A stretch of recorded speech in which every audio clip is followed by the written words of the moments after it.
की क्लास में संपन्न हो जाए। टॉपिक है कारक। टॉपिक कौन सा है? ठीक, फिर शुरू। ये समास बहुत टफ लगते हैं। समास हलवा है। क्या हलवा? अभी आने दो, ठीक है ना, आने दो। समास, संधि, उपसर्ग, ये सब हलवा है, ठीक है ना। आप इनको हलवे की तरह उड़ाओगे। कौन सा टॉपिक? कारक। देखो अब चुपचाप से सुनना और मुझे बोलने दे देना, ठीक है ना। चुपचाप से सुनना और मुझे बोलने का मौका। देखिएगा कारक जो टॉपिक है ना, पहले तो समझो कारक किसे कहते हैं। किताबी परिभाषा कहती है कि क्रिया के अर्थ को स्पष्ट करने वाले तत्व कारक कहलाते हैं। क्या कहलाते हैं? कारक कहलाते हैं। कि क्रिया के अर्थ को स्पष्ट करने वाले तत्व कारक कहलाते हैं। कहने का मतलब इसे प्रैक्टिकल में लेकर आते हैं। जैसे मेरा छोटा भाई है, उसको एक बहुत गंदी आदत लगी हुई है। क्या? कि जब बाथरूम जाएगा ना, उसके साथ उसका फोन भी जाएगा। पता नहीं बाथरूम में बैठकर रील वह स्क्रॉल करने का प्रयास करता है, या कोई भी वीडियो, या कोई बहुत सारे लोगों की बहुत गंदी आदत होती है कि बाथरूम जाएंगे तो फोन उनके साथ जाएगा। बाथरूम में बैठकर वो फोन चलाते हैं। खासकर लड़कों की ये आदत होती है, लड़कियों की तो नहीं होती, लड़कों की आदत होती है। तो एक ऐसी वस्तु जो आपके साथ हमेशा होती है, उसको बाथरूम में लेकर जाने की क्या ही आवश्यकता? कुछ समय के लिए उसको बाहर छोड़ो कि नहीं सर बाथरूम में 20 मिनट बैठे रहेंगे, आधा घंटे बैठे रहेंगे, कि कोई टोके ना तो एक घंटे। जैसे बाथरूम में फोन चलाने का मजा ही कुछ अलग है, रील देखने का मजा, सब कुछ एंटरटेनमेंट चाहिए, सोच इत्यादि का कार्य करते हुए, क्योंकि वो एक ऐसा स्थान है जहां पर कोई आपको डिस्टर्ब कर नहीं सकता, कि बस चल रहा है फोन बाथरूम में, ठीक है ना, बस चल रहा है। मेरे छोटे भाई को भी एक आदत थी, छोटे भाई को भी थी। मैंने कहा कि इसकी ये आदत छुड़वानी है और इसको सबक सिखाना है। तो जिस समय वो बाथरूम जाने वाला था, उससे पहले मैंने पूरी टंकी का पानी खाली कर दिया, और बिल्कुल सत्य बात है, पूरी टंकी का पानी मैंने खाली किया। वो बाथरूम में गया, बाथरूम में जाने के बाद आधा घंटे तक बैठा रहा, वहीं बैठा, वहीं पर उसने फोन स्क्रॉल किया। आधे घंटे के बाद जैसे उसने टंकी का नल खोला, पानी ही नहीं, क्योंकि मैं पहले खाली कर चुका था। और अंदर से चिल्ला रहा है वो, क्या कि टंकी पानी भर दो, टंकी पानी भर दो, टंकी पानी भर दो। तो मैंने उससे कहा कि कहना क्या चाहते हो? तुम्हारी क्रिया ठीक से अर्थ स्पष्ट नहीं करवा पा रही, कि तुम्हारी क्रिया ठीक से अर्थ बता नहीं पा रही कि टंकी पानी भर दो, टंकी पानी भर दो, टंकी पानी भर दो, कि कहना क्या चाहते हो? टंकी पानी भर दो। फिर उसने एक कार्य किया, क्या? उसने बीच में कुछ जोड़ा, तो क्रिया अर्थ स्पष्ट कराने लगी। टंकी में पानी भर दो, टंकी में पानी भर दो। यानी ये जो है ना, ये जो क्रिया के अर्थ को स्पष्ट करवा रहा है, हमें यही पढ़ना है। इसी को कारक कहते हैं। इसी को क्या कहते हैं? कारक। कि टंकी में पानी भर दो। अब इसने ना क्रिया का अर्थ ठीक से स्पष्ट करवा दिया, है ना। उसके बाद मैंने कम से कम 2.5 घंटे तक मोटर चालू नहीं करी। 2.5 घंटे पिताजी बोलते रहे, अरे भाई कर दे, बैठे बैठे सूख जाएगी। मैंने कहा सूख गई तो सूख गई, ठीक है, लेकिन मोटर चालू नहीं करी 2.5 घंटे। और 2.5 घंटे के बाद मैंने मोटर चालू करी, और मोटर चालू करने के बाद सबसे पहला कार्य किया कि मैं घर से भाग गया, क्योंकि मुझे पता था कि ये जैसे ही बाहर आएगा ना, और ये बाहर आते ही मुझसे लड़ेगा। सबसे पहला कार्य कि मैं घर से भाग गया, मैं घर से भाग गया। मैं यहाँ रुकने वाला नहीं। वो दिन है और आज का दिन, वो कभी बाथरूम में फोन लेकर नहीं गया। आपको भी नहीं जाना है, ठीक है ना, नहीं जाना है भाई। एक कार्य है, उसको तो चैन से करो, ठीक है ना। एक कार्य है, उसको तो चैन से करो, नहीं सर वहां भी फोन चलाएंगे। अद्भुत साहब, ठीक है ना। तो आज हमें यही पढ़ना है। क्या पढ़ना है? ये कार्य पढ़ना है हमें। क्या पढ़ते हैं? ये कारक ना संस्कृत से हमारी हिंदी में आने वाला टॉपिक है, इससे आया संस्कृत से। और संस्कृत से अगर ये टॉपिक आया, थोड़ा गहराई में लेकर चलूंगा कि सर अब हम हिंदी में प्रयोग करते हैं। हिंदी में सर ये कारक होते हैं 8 प्रकार के, कितने? 8। और ये संस्कृत में कितने कारक होते हैं? 6। यानी हिंदी में 2 कारक बढ़ गए। इसका मतलब ये है कि एक सवाल बना था बीपीएससी का ही कि निम्नलिखित में से कौन सा कारक हिंदी में प्रयोग, मतलब संस्कृत में प्रयोग नहीं होता। तो 2 कारक जो संस्कृत में प्रयोग नहीं होते, उनमें से एक ऐसा संबंध कारक। कौन सा कारक है? संबंध कारक। अभी हम हर एक कारक को पढ़ेंगे, ठीक है ना। संबंध कारक और एक ऐसा हमारा संबोधन कारक। ये 2 कारक इसमें प्रयोग नहीं होंगे, ये 2 कारक सर इसमें प्रयोग नहीं होंगे संस्कृत में। ऐसे याद करो कि सर ये सा से है, ये सा से, दोनों सा से ही शुरू होते हैं ना, और सा से ही शुरू होती है संस्कृत। तो सा से शुरू होने वाले कारक संस्कृत में प्रयोग नहीं होते। ये सा से शुरू होता है, ये सा से शुरू होता है, ये दोनों ही संस्कृत में प्रयोग नहीं होते। ये दोनों कहां बढ़ गए? ये दोनों बढ़ गए हिंदी में। अच्छा, इनके स्थान पर संस्कृत में कर्ता कारक का ही प्रयोग करते थे, जो आगे चलकर हम पढ़ेंगे। इसके स्थान पर किस कारक का प्रयोग होता था? कर्ता। इसका कर्ता। यानी वर्तमान में हिंदी में 8 कारक हैं। कितने हैं? 8। इन 8 के 8 कारकों को लपेटो, ठीक है ना। ज्यादा बड़ा टॉपिक नहीं है, लेकिन है, ठीक है। देखिए एक जो कारक है, उस कारक का नाम आता है सर कर्ता कारक, जो सबसे पहला कारक है। कौन सा कारक है? कर्ता कारक। कर्ता कारक के बाद एक और कारक आएगा, जिसे हम कहेंगे कर्म कारक। क्या कहेंगे? कर्म कारक। और कर्म कारक के बाद एक जो कारक आएगा, वो आएगा करण कारक। क्या आएगा? करण कारक। और करण कारक के बाद एक जो कारक आएगा, उसे हम कहेंगे संप्रदान कारक। क्या कहेंगे? संप्रदान कारक। और संप्रदान कारक के साथ एक जो कारक आएगा, उसे हम कहेंगे अपादान कारक। क्या कहेंगे? अपादान। और अपादान के बाद जो अगली स्थिति आएगी सर, वो आ जाएगी अधिकरण। संप्रदान हो गया, हाँ। फिर जो अगली स्थिति है, वो है अधिकरण की। इसे अधिकरण कारक आ गया, ठीक। और अधिकरण के बाद अच्छा, कर्ता, कर्म, करण, संप्रदान, अपादान। अपादान के बाद नहीं, इसको हटाओ, एक स्थिति गड़बड़ होगी। अधिकरण नहीं, पहले आएगा संबंध कारक, और संबंध कारक के बाद फिर आएगा अधिकरण कारक, ठीक है ना। फिर कौन सा कारक आ जाएगा? अधिकरण। और अधिकरण कारक के बाद अब एक कारक बच गया है हमारा संबोधन कारक, उसको मैं यहाँ लिख देता हूँ। कौन सा कारक है? संबोधन कारक। ये कुल मिलाकर सर हमारे 8 कारक होते हैं। कितने कारक होते हैं? ये सर जी ये पहला कारक है, ये दूसरा कारक है, ये तीसरा कारक है, बिल्कुल ऑर्डर में लिखे हैं, ठीक है ना। ये छठवां, ये सातवां, ऐसे ही याद करना है। ये सर ये 8, ये 8 कारक है। अब सर इनके ना कुछ चिन्ह होते हैं। जैसे अभी सर देखो यहाँ पर मैंने एक चिन्ह लिखा था, ये वाला, कि मैं, ये कारक नहीं है, ये कारक का चिन्ह है। और ये जिस कारक के अंतर्गत चिन्ह आता है, उसे कारक कहते हैं। मतलब ये जो है ना, इसे कहते हैं विभक्ति। क्या कहते हैं इसको? विभक्ति। और विभक्ति को कई बार परसर्ग भी बोलते हैं। क्या बोलते हैं? परसर्ग। यानी ये जो कारक होगा, उस कारक का नाम होगा अधिकरण। और अधिकरण कारक का जो चिन्ह है, जो उसकी विभक्ति है, वो ये है, ठीक है ना। अभी इस बात को समझ आओगे। जैसे देखो, कर्ता कारक का जो चिन्ह होगा सर, वो होगा ने। क्या होगा? ने। अच्छा, कर्म कारक का जो चिन्ह होगा सर, वो होगा को। करण कारक का जो चिन्ह होगा सर, ये होगा से या द्वारा। या तो से होगा, या तो क्या होगा? द्वारा। अगर से होगा तो सर साधन का बोध कराएगा। किसका बोध? साधन का। संप्रदान कारक का जो चिन्ह है, वो होगा सर के लिए। क्या होगा? के लिए। और अपादान कारक का भी प्रयोग होगा से, और लेकिन इस से का प्रयोग होगा अलग करने के लिए, लेकिन केवल अलग करने के लिए नहीं। अभी इसके डिटेल में भी आएंगे। संबंध कारक की विभक्ति होगी काकी के रानी रे नानी ने, और अधिकरण कारक की विभक्ति होगी मैं और पर। और संबोधन की कारक की विभक्ति होगी जहां से किसी को पुकारा जाएगा, अजी सुनते हो, इत्यादि इत्यादि। ये कितने कारक होते हैं? 8। और इन 8 कारकों में से ये जो कारक है आपका, एक तो संबंध कारक और एक संबोधन, ये दोनों कारक संस्कृत में प्रयोग नहीं होते थे, ये हिंदी में बड़े हैं। किसमें बड़े हैं? हिंदी में। अब सबसे पहले कारक को डिटेल में लेकर चलते हैं, कर्ता कारक। किसको लेकर चलते हैं? कर्ता कारक। ठीक, देखो सबसे पहला कारक है, जिस कारक का नाम क्या है? कर्ता कारक। कौन सा कारक है? कर्ता कारक। नाम से स्पष्ट है कि सर जी कार्य के करने वाले के बारे में जानकारी देगा। जैसे मैं अगर आपसे कहूं राम ने रावण को मारा।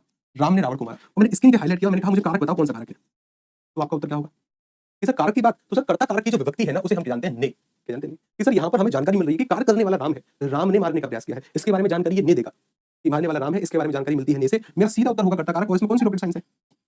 इसमें मेरा उत्तर क्या होगा कर्ता कारक। लेकिन मैं एक और वाक्य लिखूं कैसे, इसमें मैंने एक वाक्य लिखा कि राम ने आम खाया, पूरा ध्यान रखो यहाँ कि राम ने आम खाया, राम ने आम खाया।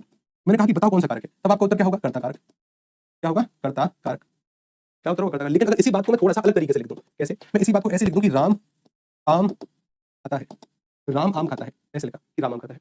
यहाँ पर भी आम खाया जा रहा है, खाने वाला कौन है, सब खाने वाला है राम। अगर इसमें मैं आपसे कर्ता पूछूं, यहाँ से भी कर्ता का पता चला, यहाँ से भी कर्ता का पता चला और यहाँ से भी कर्ता का पता चला, लेकिन इस कर्ता के बारे में जानकारी देने के लिए अब ये चिन्ह नहीं है, यानी अब ये विभक्ति नहीं, अब ये विभक्ति का प्रयोग नहीं किया गया। और ऐसा कोई वाक्य जहां पर विभक्ति का प्रयोग ना किया जाए तो ध्यान रखना वहां या कर्ता कारक और कर्म कारक के सेंस में होगा तो ये कर्ता कारक ही अगर हाईलाइट करके पूछा है तो ठीक है, लेकिन विभक्ति नहीं है तो उसके आगे जोड़ देना है शून्य। एमपीपीएससी का सवाल है, यूपीपीएससी का सवाल है, अगर कोई वाक्य जो बिना परसर्ग के प्रयोग हो, बिना परसर्ग यानी बिना विभक्ति या बिना चिन्ह के प्रयोग हो, फिर उसके आगे शून्य जोड़ते हैं, फिर उसको बोलते हैं शून्य कर्ता कारक या शून्य कर्म कारक। ठीक है ना, यानी कि अभी हम कर्ता कारक के बारे में बातचीत कर रहे हैं तो सर शून्य कर्ता कारक होगा, ये केवल कर्ता कारक होगा और ये केवल कर्ता कारक। अगर आगे शून्य जोड़ दिया तो इसका मतलब क्या है, उस कारक का चिन्ह उस वाक्य में मौजूद नहीं है। बात स्पष्ट हुई, बात स्पष्ट हुई, हो गई। दूसरा कारक, और दूसरे कारक का नाम क्या है, कर्म कारक। दूसरे कारक का नाम क्या है, कर्म। कर्म और कर्म कितने प्रकार का होता है, हमने सकर्मक क्रिया और अकर्मक क्रिया के अंतर्गत पढ़ा था, या तो सर क्या जोड़ने से उत्तर या किसको जोड़ने से उत्तर। ठीक है ना, या क्या जोड़ने से या किसको जोड़ने से, या सजीव हो गया निर्जीव, मुख्य कर्म या गौण कर्म। इसके बारे में जानकारी देने के लिए ना को चिन्ह का प्रयोग होता है, लेकिन को चिन्ह का प्रयोग ना ये गौण कर्म के बारे में ही जानकारी देगा, इसके बारे में गौण कर्म के बारे में। और हमने एक और बात पता करी थी कि सर या तो क्या जोड़ने से उत्तर आता है या किसको जोड़ने से उत्तर आता है। जैसे मैंने एक वाक्य लिखा, क्या लिखा, राम ने, क्या लिखा मैंने, राम ने रावण को मारा, राम ने रावण को मारा। मैंने इसके नीचे हाईलाइट किया और मैंने कहा कि मुझे इसमें कारक चिन्ह बताओ। अभी जो मैंने हाईलाइट किया था ना, अभी जो मैंने हाईलाइट किया, मैंने इसको हाईलाइट किया कि राम ने रावण को मारा। इस वाले वाक्य में मैंने यहाँ पर हाईलाइट किया, मैंने कहा मुझे कारक का नाम जानना है। उत्तर क्या होगा कि सर किसको मारा, रावण को। रावण कौन है, कर्म है, कर्म है सर, इसके साथ को विभक्ति है, मेरा सीधा उत्तर हो जाएगा कर्म कारक। क्या उत्तर कर दूंगा मैं, कर्म कारक। पता चला कुछ, हाँ पता चला कि सर ये कर्म कर्म है। मैंने कहा कि राम ने आम खाया, राम ने आम खाया, ये सर प्रायोरिटी पर तो यहाँ पर कर्ता कारक का चिन्ह है, लेकिन उसने अगर हाईलाइट करके पूछा कि बताओ यहाँ पर कौन सा कारक होगा, सर यहाँ पर होगा कर्म कारक। कौन सा होगा, कर्म कारक। अब यहाँ पर कर्म कारक तो होगा, लेकिन सर उसकी विभक्ति नहीं है, बस आगे मैं शून्य जोड़ दूंगा। ये कर्म है सर मेरा, क्या खाया, आम है, कर्म ही, कर्म के बारे में जानकारी मिली, लेकिन कर्म के बारे में जानकारी मिली लेकिन विभक्ति नहीं थी उसकी। क्या जोड़ दिया, क्या जोड़ दिया मैंने, इसे मैंने जोड़ दिया वहां पर शून्य। क्या उत्तर हो जाएगा, शून्य। इसे शून्य कर्म कारक। ध्यान रखना शून्य का प्रयोग या तो कर्ता के लिए होता है या कर्म के लिए, और किसी के लिए नहीं। यानी अगर या तो कर्ता के लिए प्रयोग होगा या कर्म के लिए, बाकी के जितने भी कारक होंगे ना सभी के साथ विभक्ति का प्रयोग होता है। विभक्ति का प्रयोग किसके साथ नहीं हो सकता, विभक्ति का प्रयोग सर इन दो कारकों के साथ नहीं हो सकता, यानी मतलब कभी कभी नहीं होता है तो इनके आगे हम शून्य जोड़ देंगे, बाकी किसी के साथ शून्य का प्रयोग नहीं होगा, बाकी सभी के साथ उसकी विभक्ति प्रयोग होगी और उसके नीचे हाईलाइट होगा, या डायरेक्ट कहेगा कि इसमें कारक चिन्ह बताओ। जैसे तीसरे नंबर का कारक है से, मतलब करण कारक। अब देखो यहाँ पर आगे चलना कि सर अब हम बातचीत कर रहे हैं करण कारक की, और करण कारक के बारे में सर हमें क्या पता चलता है, करण कारक। करण कारक सर तीसरे नंबर का कारक है, इसकी विभक्ति जो होती है, जो इसका चिन्ह होता है वो होता है से। अब ये जो से है ना साहब, पूरा ध्यान रखना यहाँ पर, इससे से चिन्ह का प्रयोग दो लोग करते हैं, यानी दो कारक करते हैं। एक करता है ऐसा करण कारक जिसका नंबर तीसरा है, ठीक है ना, और एक करता है अपादान कारक जिसका नंबर पांचवा है, जिसका नंबर पांचवा है। अंतर क्या है, अंतर यह है कि सर से का प्रयोग होता है, से का यहाँ पर करण कारक में साधन बताने के लिए। जैसे मैंने एक वाक्य लिखा कि कोई एक्स वाई जेड व्यक्ति है, मैंने लिखा बस से घर जाता है। क्या लिखा मैंने, एक्स वाई जेड कोई व्यक्ति है, बस से घर जाता है, बताओ कौन सा कारक है। कि सर यहाँ पर किस कारक का प्रयोग किया गया, से का, लेकिन ये से का प्रयोग ना साधन बता रहा है कि उसके घर जाने का साधन क्या है। मुझे जानकारी मिली बस, बस है, बस के बारे में इससे जानकारी मिली, साधन का बोध हुआ, तो सर यहाँ पर क्या होगा, करण कारक। क्या होगा, करण कारक। इसे से के स्थान पर आप द्वारा भी रख सकते हैं कि वह बस द्वारा घर जाता है, से के स्थान पर आप द्वारा भी रख सकते हैं, ठीक है ना। जैसे मैंने कहा ना कि यहाँ पर क्या होगा, यहाँ पर या तो से का या द्वारा का, लेकिन बताएगा साधन। और यहाँ पर से का प्रयोग अलग होने के लिए, लेकिन केवल अलग होना नहीं। जैसे मैं अगर यहाँ पर कहूँ, मैं अगर आपसे यहाँ पर कहूँ कि मैं अगर ऐसा कहता हूँ कि एक्स वाई जेड वही व्यक्ति है, एक्स वाई जेड कोई व्यक्ति है, एक्स वाई जेड बस से, एक्स वाई जेड बस से गिर गया, एक्स वाई जेड बस से गिर गया। अब यहाँ पर बस से गिरा, क्या वह बस से घर जा रहा है, क्या उसके साधन का बोध हुआ कि उसके अलग होने का बोध हुआ।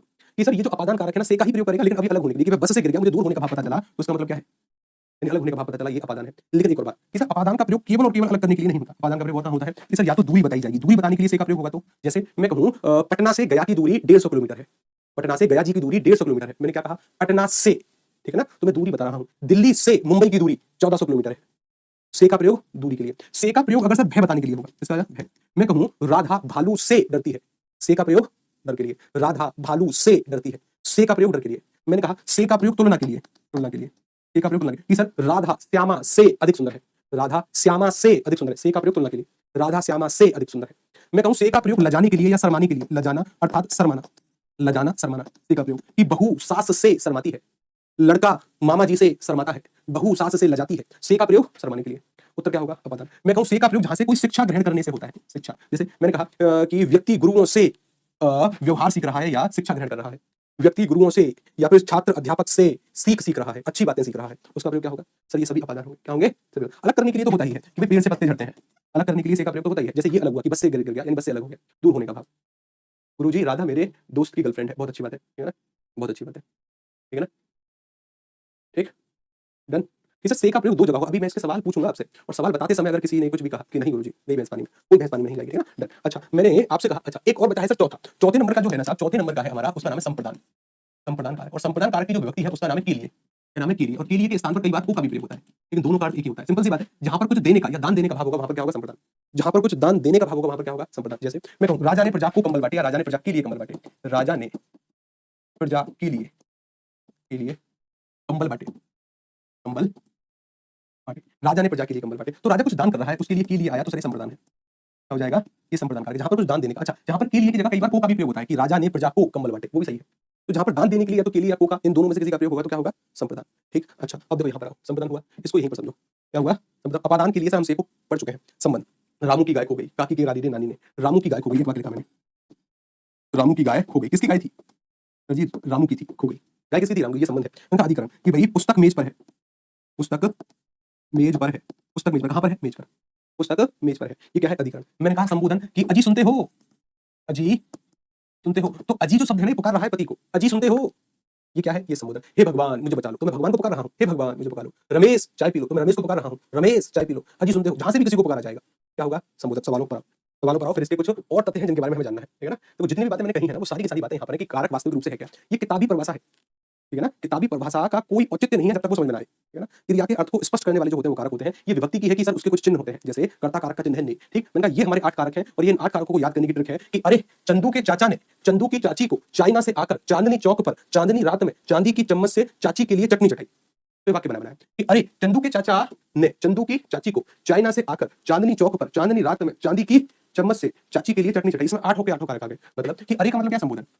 चंदू के मतलब किसके हैं, चाचा, चंदू के हैं, तो सर चंदू के चाचा ने का प्रयोग करता है, चंदू की चाची को, यानी किसकी है, चाची, चंदू की, तो ये संबंध है। तो ये देखो कितना कितना उत्तेजित है चाची को चटनी चटाने के लिए कि चाइना से दौड़े चले आ गए, ठीक है ना, कि चाइना से चले आए कि चांदनी चौक पर और चांदनी रात में चाची को चटनी चटाएंगे, ठीक है ना। अच्छी बात है, चटनी अच्छी बनी होगी शायद, ठीक है ना। एक गाना है ना, फुलौरी बिना चटनी कैसे बनी, फुलौरी मतलब सिललोड़ी बिना चटनी कैसे बनी। मिक्सी का जमाना है, विज्ञान ने तरक्की करी है, फुलौरी बिना चटनी मिक्सी से बनी और कैसे बनी, ठीक है। कोई अगर पूछे ना कि फुलौरी बिना चटनी कैसे बनी, मिक्सी से बनेगी, विज्ञान ने तरक्की कर लिया, कहाँ है सिलबट्टे, कहाँ है सिललोड़ी, फुलौरी बिना चटनी मिक्सी से बनेगी और कैसे बनेगी, ठीक है ना। तो भाई चम्मच से मतलब साधन का बोध है कि किससे चटनी चटा रहे हैं, चम्मच से, ठीक है। चलो एक सवाल का उत्तर बताओ, ठीक है ना। देखो कर्ता कारक के बारे में विस्तृत जानकारी, इसकी विभक्ति है, फिर कर्म कारक है, फिर करण है, फिर संप्रदान है, फिर अपादान है, अपादान का संबंध है, संबंध अधिकरण है, फिर संबोधन है। अच्छा उसके बाद ये रहा, इस वाक्य में यहाँ पर कौन सा कारक है, उत्तर बताओ।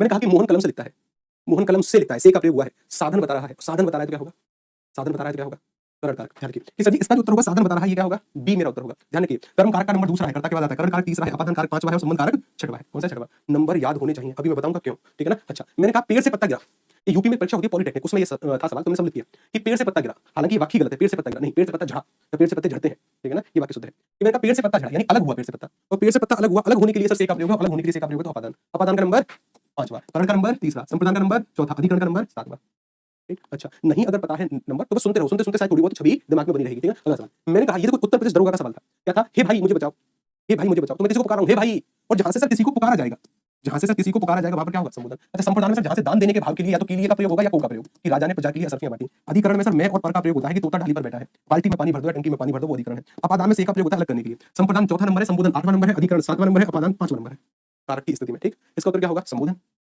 अगला सवाल मैं कहूं हरि मोहन को रुपए देता है, हरि मोहन को रुपए देता है, आपको बताना है सर यहाँ पर कौन सा कारक होगा कि सर जी ये अधिकरण में देखो या तो मैं का प्रयोग होता है या पर का प्रयोग, संप्रदान में सर के लिए का प्रयोग होता है जहां पर दान देने का भाव होता है, कई बार को का भी प्रयोग होता है, ठीक है ना। कि अपादान में किसका प्रयोग, अपादान में से का प्रयोग होता है अलग करने के लिए, दूरी तुलना भय जाना शर्माना शिक्षा लेना इत्यादि के लिए। कर्म कारक में को का प्रयोग होता है, बताओ विकल्प क्रमांक के सुधर जाओ रे, ठीक है ना। कि भाई यहाँ पर क्या आपको किसी कर्म का बोध हुआ, नहीं नहीं नहीं नहीं, कि सर यहाँ पर को का प्रयोग है, और ये जो को का प्रयोग है ना इसका अर्थ है के लिए, इसका अर्थ है के लिए, क्योंकि सर यहाँ पर कुछ देने के भाव से क्रिया है, कुछ दिया जा रहा है, राजा प्रजा को कंबल बांटता है, जैसे हरि मोहन को रुपए देता है, जहां पर कुछ देने का भाव होगा संप्रदान, अगर इसकी जगह के लिए भी करोगे कोई फर्क नहीं पड़ेगा, हरि मोहन के लिए रुपए देता है, क्या उत्तर होगा, विकल्प क्रमांक सी, क्या उत्तर होगा सी। मैं कहता हूं अधिकरण का नंबर 7वां, संप्रदान का चौथा, अपादान का 5वां, कर्म कारक का दूसरा नंबर, ठीक है ना। अभी के लिए बस इसको देखते रहो, ठीक है ना, भले याद मत करो, सुनते सुनते शायद याद हो जाएगा। देखो मैं काम से जा रहा हूं, अरे मक्खी परेशान करी बहुत देर से, ठीक है ना। देखो मैंने कहा कि मैं काम से जा रहा हूं, मैं काम से जा रहा हूं, करण कारक है, अपादान है, अधिकरण है, संप्रदान है, उत्तर बताओ कि सर जी अगर मैं ऐसे कहूं कि संप्रदान कारक में के लिए का प्रयोग होता है जहां पर दान देने का प्रयोग होता है, या फिर अपादान का, अधिकरण में सर मैं और पर का प्रयोग होता है, अपादान में से का प्रयोग होता है अलग करने के लिए, और करण कारक में से का प्रयोग होता है साधन बताने के लिए। देखो जा रहा है, दूर जाने का भाव है, दूर जाने का भाव है से के लिए, तो क्या उत्तर होगा मेरा, क्या उत्तर होगा कि सर जाने का भाव यानी दूर जाने का भाव है। अगर से का प्रयोग साधन बताने के लिए होता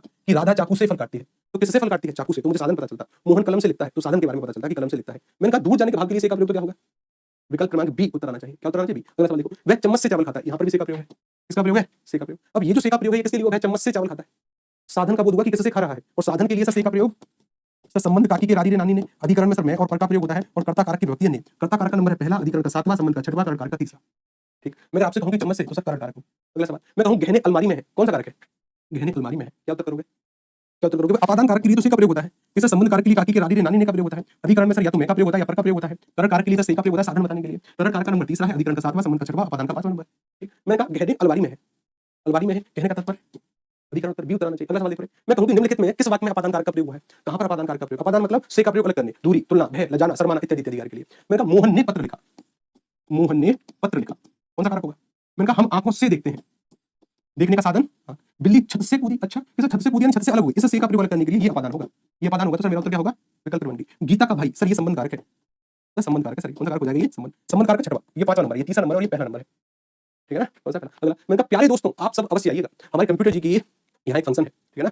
कंप्यूटर जी यहाँ फंक्शन है, तो मैं आपसे कह रहा हूँ कि प्यारे दोस्तों अवश्य आइएगा, बिना कंप्यूटर जी से पूछे, ठीक है ना? प्यारे दोस्तों अवश्य आइए, तो इसका मतलब संबंध होगा, अधिकरण संबोधन, सर पुकार रहा हूँ प्यारे दोस्तों को। जैसे जितने भी राजनेता भाषण देने का प्रयास करते हैं, भाई और बहनों, आजकल तो बिहार में ज्यादा ही भाषण चल रहे होंगे, चुनाव जैसी स्थिति होगी, भाई और बहनों आज रात 12 बजे के बाद 1000 और 500 के पुराने नोट लीगल टेंडर नहीं रहेंगे। यानी नरेंद्र मोदी जी का एक भाषण था, भाई और बहनों आज रात 12 बजे के बाद 1000 और 500 के पुराने नोट लीगल टेंडर नहीं रहेंगे। तो इसका मतलब क्या होगा? इसका मतलब हो जाएगा कि सर पुकार रहे हैं, भाई और बहनों को संबोधित कर रहे हैं, संबोधन कारक है, ठीक है ना? अच्छा देखो, अभी ये जो नंबर है ना, इसका एक गेम है, अगर वाक्य में एक से अधिक कारक प्रयोग होंगे ना, तो एक सीक्वेंस में प्रयोग होंगे, क्योंकि अभी शायद समय नहीं है, हम पढ़ेंगे फिर इसको कल, पढ़ेंगे कल लिंग और वचन पर भी हम प्रैक्टिस करेंगे और उनको भी समझने का प्रयास करेंगे, ठीक है ना? डन। और कारक के कुछ अपवाद भी हैं, उन पर भी हम चर्चा करेंगे, ठीक है ना? मेरी गोद में बिल्ली है। अच्छा मुझे एक बात बताओ, कारक से संबंधित अगर मैं कुछ नोट करा दूं बोलकर, तो क्या नोट कर सकते हो?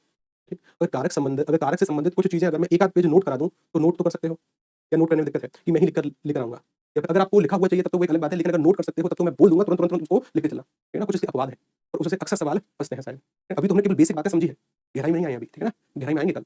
ये ज्यादातर जो 4200 ग्रेड पे से नीचे की परीक्षाएं होती हैं वो यहीं तक सीमित होती हैं, लेकिन बीपीएससी या कुछ ऐसी परीक्षाएं हैं जो कि अच्छे सवाल पूछती हैं, ठीक है ना? तो नोट हो जाएगा, ठीक है? तब तो ठीक है, सब डील डन रही। कल आप 1 से 1.5 पेज लिखोगे, ठीक है ना? मैं ऐसे बोल दूंगा, वैसे मेरी आदत नहीं है कि मैं लिखाऊं, क्योंकि मेरी आदत है समझाना, लेकिन कोई दिक्कत नहीं, कल हम कुछ लिखेंगे, ठीक है ना? कुछ लिखेंगे कारक के बारे में, अगर संभव हुआ तो मैं ही लिख कर लाऊंगा, उसकी पीडीएफ फाइल आपको प्रोवाइड करवा दी जाएगी, लेकिन फिर भी तैयार होकर आइएगा 1 से 1.5 पेज लिखने के लिए, ठीक है ना? 30 मिनट मेडिटेशन, हाँ करना चाहिए सुबह-सुबह, और ऐसे मतलब एक जगह बैठकर कुछ ना करने की आदत डालो सुबह। 30 मिनट बस एक जगह शांत बैठे हो तो बैठे हो, आराम से सुनते रहो कि आस-पास क्या हो रहा है, लेकिन अपने हाथ-पैरों को मूव मत करो। फ़ोन को करो साइलेंट, और साइलेंट करने के बाद 30 मिनट बस बैठो आराम से, ठीक? जी, कल छुट्टी है क्या? नहीं, कल कोई छुट्टी नहीं है। किस बात की छुट्टी भाई? किस बात की छुट्टी? ठीक है ना? चलिए फिर मिलते हैं कल, तब तक के लिए नमस्कार, राधे-राधे, जय हिंद।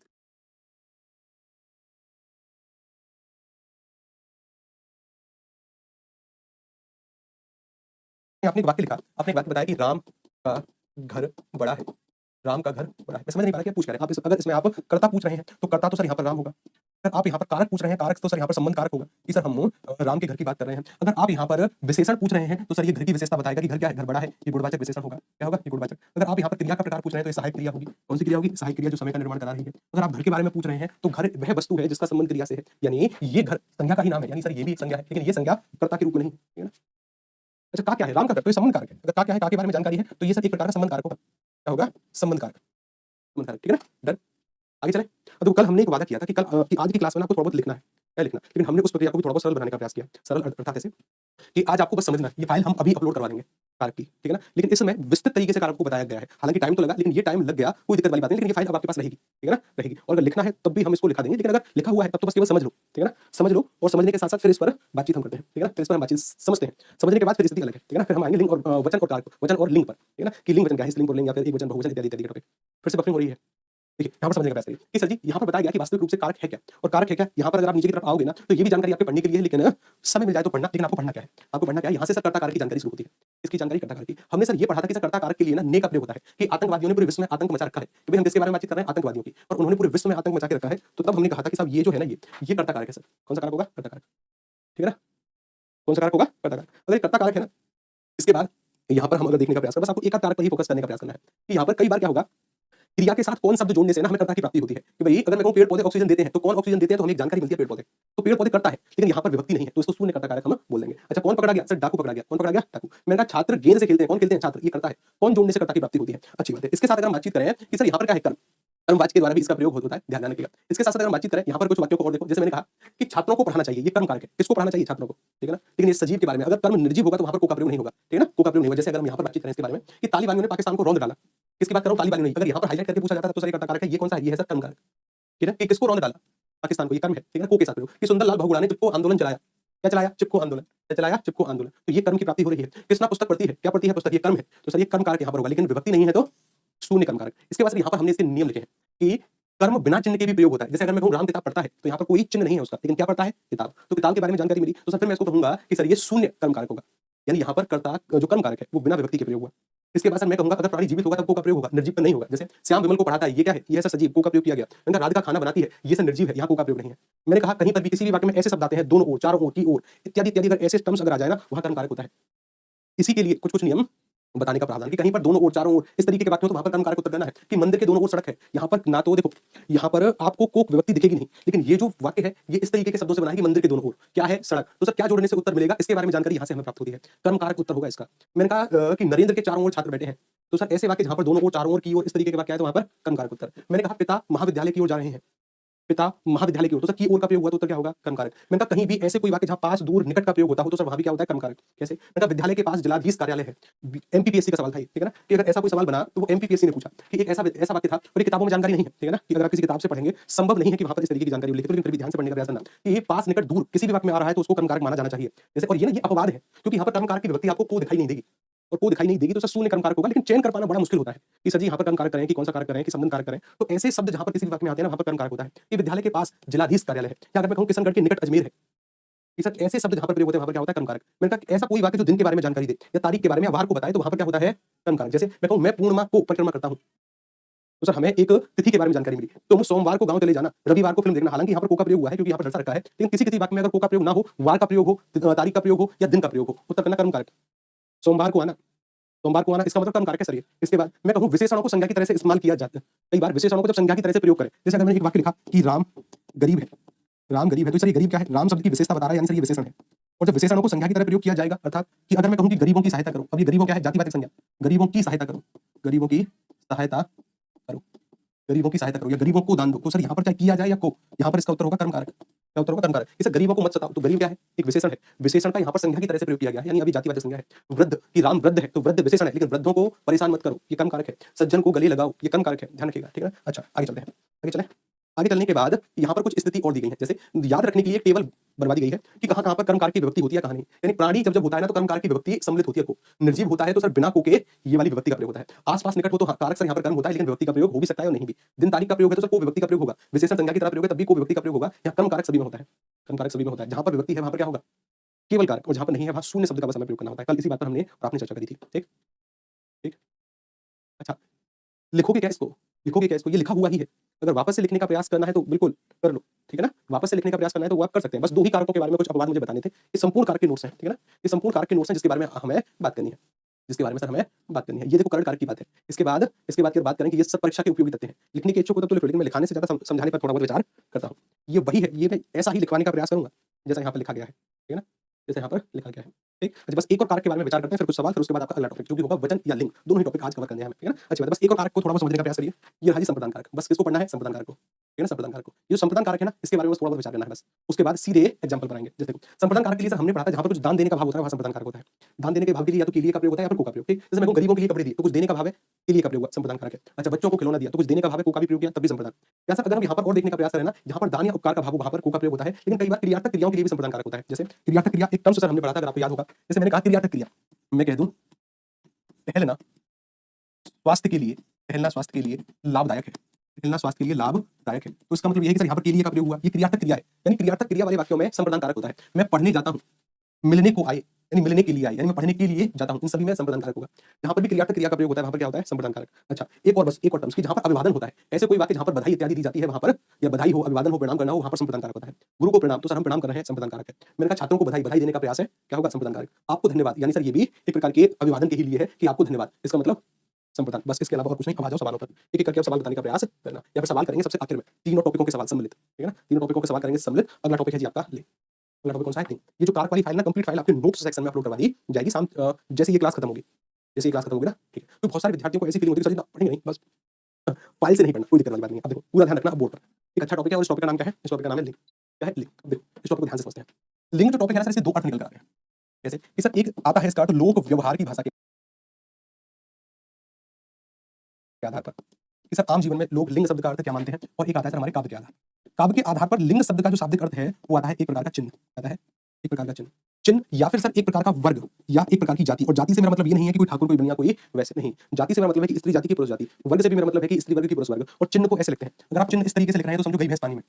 चिन्ह ऐसे नहीं लिखते, चिन्ह कभी हा पर अंत नहीं होता, चिन्ह किस पर अंत होता है, ना पर। किस पर अंत होता है, चिन्ह ना पर। तो चिन्ह की वर्तनी ये गलत है और ये शुद्ध है। और सर आम जीवन में इस लिंग शब्द का अर्थ होता है गुप्त अंग। क्या होता है, आप मुझसे अच्छा जानते हैं, गुप्त अंग, ठीक है ना। इसका अर्थ क्या होता है, गुप्त अंग। जैसे हम शिवलिंग की पूजा करते हैं यदि, है ना, तो इसका अर्थ क्या होता है, गुप्त अंग। मैंने यहाँ पर कहा काव्य में इसका अर्थ क्या है, चिन्ह। तो हमें किस अर्थ को मानना चाहिए, ये सवाल बनेंगे। बताइए लिंग शब्द का शाब्दिक अर्थ क्या होता है, तो हमारा उत्तर क्या होगा, गुप्त अंग की चिन्ह। सर चिन्ह प्रायोरिटी पर उत्तर होगा, चिन्ह नहीं होगा तो वर्ग, वर्ग नहीं होगा तो जाति।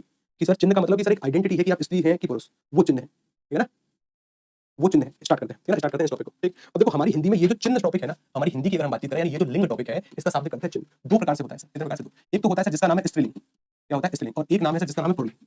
क्या नाम है, स्त्रीलिंग और पुल्लिंग। इस टॉपिक में अधिकतर लोगों को दिक्कत होती है और इसी टॉपिक से अशुद्धि के खूब सवाल बनते हैं।